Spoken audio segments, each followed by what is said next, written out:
E a nossa entrevista hoje é com a coordenadora da Unidade de Psiquiatria da Infância e da Adolescência da Unifesp, Ivete Gataz. Boa tarde, doutora. Boa tarde. Obrigada pela participação aqui no nosso jornal. Eu que agradeço. A polêmica está nos efeitos colaterais desse medicamento? Não, não necessariamente. Na verdade, nós que nos pautamos em evidências científicas na medicina como um todo, nós estranhamos muito que essa portaria tenha sido elaborada.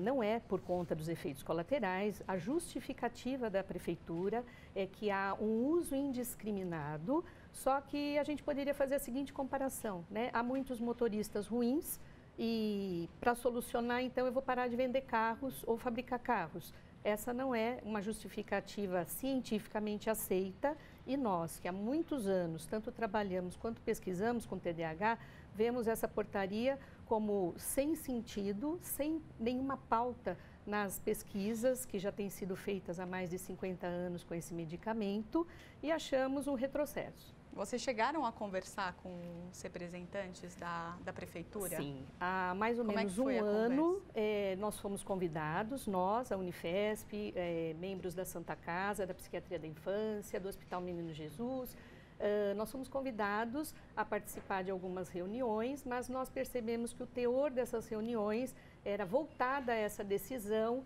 e que nós fomos completamente contra. Agora, só uma questão. Quem tem um filho com TDAH não tem que estar em disputa ideológica, porque no país está ficando difícil. A prefeitura fala uma coisa, o Estado fala outra e a União fala outra. Como é que se resolve esse impasse? Então...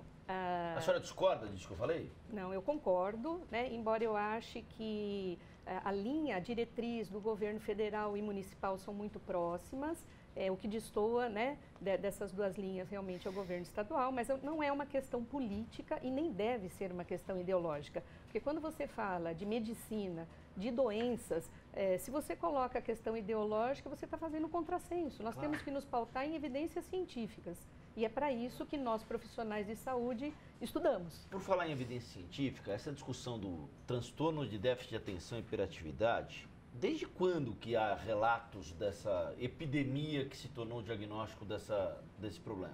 Na verdade, em primeiro lugar, não há uma epidemia de diagnóstico, né? Tá. Ao longo dos anos, tem se melhorado os critérios de diagnóstico e, portanto, nós temos identificado mais e mais precocemente pessoas com transtornos de déficit de atenção e mesmo aqueles adultos que durante a infância não tiveram oportunidade de serem diagnosticados, hoje estão sendo diagnosticados. Essa é uma das justificativas para o aumento do número recente. Entretanto, desde os anos de 1800, há relatos, inclusive há um livro chamado João Felpudo, que está nas livrarias aí, de 1800 e qualquer coisa, que descreve crianças com comportamentos que hoje seriam diagnosticadas como tendo o TDAH, que é o transtorno de déficit de atenção e hiperatividade. Então é um problema antigo, né, doutora? Como Muito. se faz o diagnóstico? O diagnóstico se baseia, primeiro, temos critérios diagnósticos, né, que são itens e que nós pontuamos. Por exemplo, uma criança que não consegue parar quieta num lugar, que não consegue prestar atenção, uma criança muito impulsiva, são vários critérios. Como é que você faz a diferença? Porque uma criança, geralmente, ela é assim, então, né? Qual é a diferença? É a intensidade dos sintomas.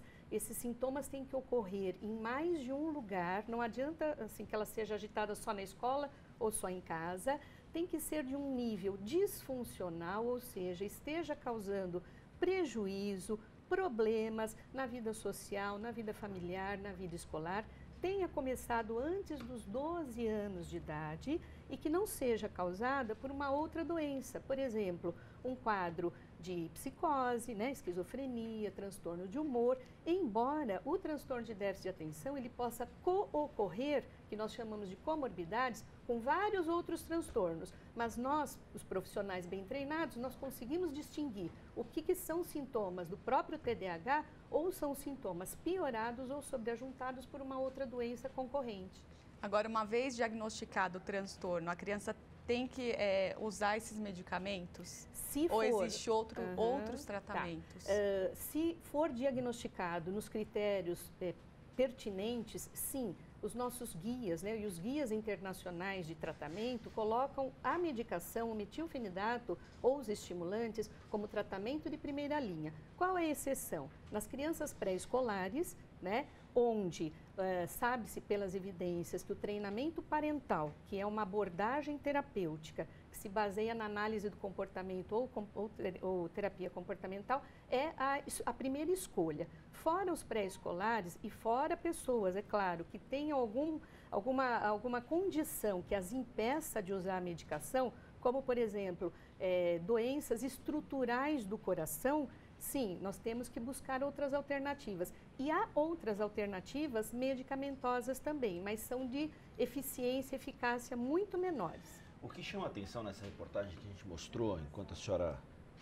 vinha para a entrevista aqui conosco, é que uma criança com TDAH, via de regra, ela acaba sendo segregada do ponto de vista social, isolada pelos amigos, excluída de rodas, pouco compreendida. Como é que se lida com isso? Então, é muito comum, né, crianças com quadro de TDAH, principalmente aquelas que têm uma apresentação predominantemente hiperativa e impulsiva, serem crianças não apreciadas por seus pares, porque são crianças briguentas, crianças querelantes, não são convidadas para passar o dia na casa dos amiguinhos, não são convidadas para festas de aniversário. Então, o que a gente tem que fazer? Primeiro, tratar essa criança, né? Segundo, é claro que as abordagens psicológicas, psicoterápicas são muito bem-vindas para nos ajudar a organizar tanto a vida dessa criança como a vida dos seus familiares nessa situação já instalada, ou seja, mudar o comportamento após a criança ter melhorado dos sintomas principais. Agora, doutora, para finalizar, quais são os riscos que uma criança que não usa esse medicamento corre? Tá. Então, eu só queria complementar em relação à pergunta que você fez. A senhora tem filhos? 3. 3 filhos. Se a senhora tivesse um filho com TDAH, a senhora daria o medicamento que está sendo restrito? Perfeitamente, e eu jamais trataria uma criança com algo que eu não desse para os meus filhos. Eu não faria com o filho dos outros o que eu não faria com os meus. Tá, agora a pergunta que a Adriana fez, que eu acho que é bem interessante, essa questão de não tratar o TDAH. Qual é o risco que se assume?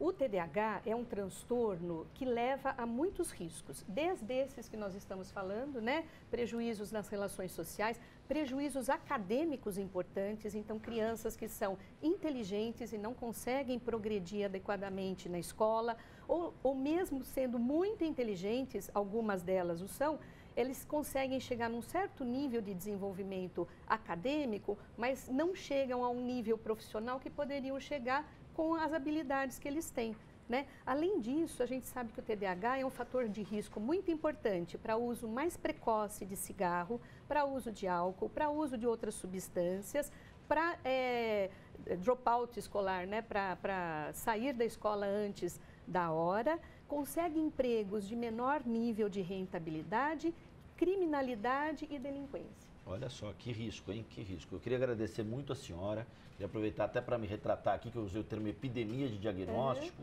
Na verdade, assim, é essa questão de quão comum tem se tornado esse diagnóstico, claro. Mas não foi uma abordagem pejorativa. Não, claro. Tá? E, aliás, assim, tem sido usado esse termo normalmente. Pode ficar tranquilo. Muito obrigado. Eu que agradeço a Ivete Gattaz, a gente espera tê-la conosco em outras oportunidades. Obrigada.